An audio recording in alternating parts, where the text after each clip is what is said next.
Hey everybody, how's it going? My name is Tyson, and today we're diving into the collaborative features of ClickFunnels 2.0, specifically covering how to add new collaborators or team members inside of your workspaces, just to make sure it's as easy as possible to fulfill on projects. So with that said, let's go ahead and dive into the platform. I'll show you how to do this step by step and get you on the right path.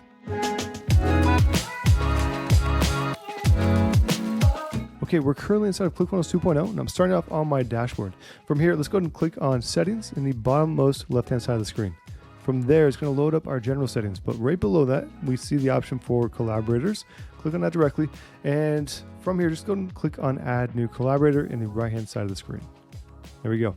Now, from here, before we can actually add anybody as a collaborator, we have to first add them to our team.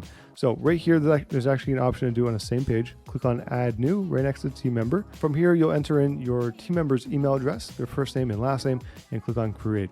Now, from there, you should be able to then choose them from this dropdown right here. Just click on this dropdown, select their name, and then from that, go ahead and select their roles. So whatever it is that they're actually doing on the team, whether it's building out funnels or they're doing admin work, managing everybody's accounts, it doesn't matter. Either way, just select what is the correct option here, and you can always adjust this in the future. So don't feel like this is set in stone.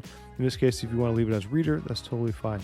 From here, I'm going to go ahead and just I'm going to go ahead and click on Create Collaborator. And it's going to bring us back to this page right here.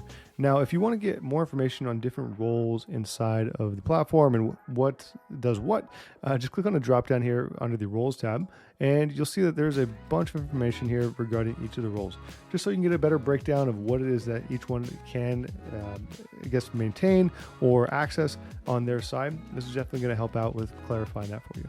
All right, and that's all there really is to it. If you ever need to remove anybody for whatever reason, you can go ahead and just click on a trash can icon, and that is it. But as of right now, we went ahead and created a new collaborator. Now, there's an email that will be sent out as soon as this is created. You can see that it says invited, which just means that there is an email that's been sent out where they can then access. They have to click through that email, make sure to actually sign in.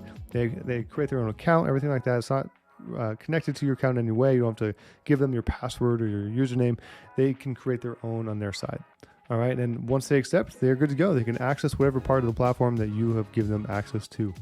All right, that's it. That's all there is to it, guys. If you need any help at all with anything I've mentioned inside of this video, please feel free to leave a comment down below, and I'll be more than happy to help as best I can. Otherwise, if you need help with anything regarding ClickFunnels 2.0, maybe building out funnels or creating workflows, or even setting up your team inside of the actual workspace. Either way, I'm here to help. I'm a certified funnel builder, and this is what I do. There will be a form in the description below. If you need help, feel free to reach out, and we can get this party started. Otherwise, hope you have a fantastic rest of your day, and I look forward to seeing you in the next video.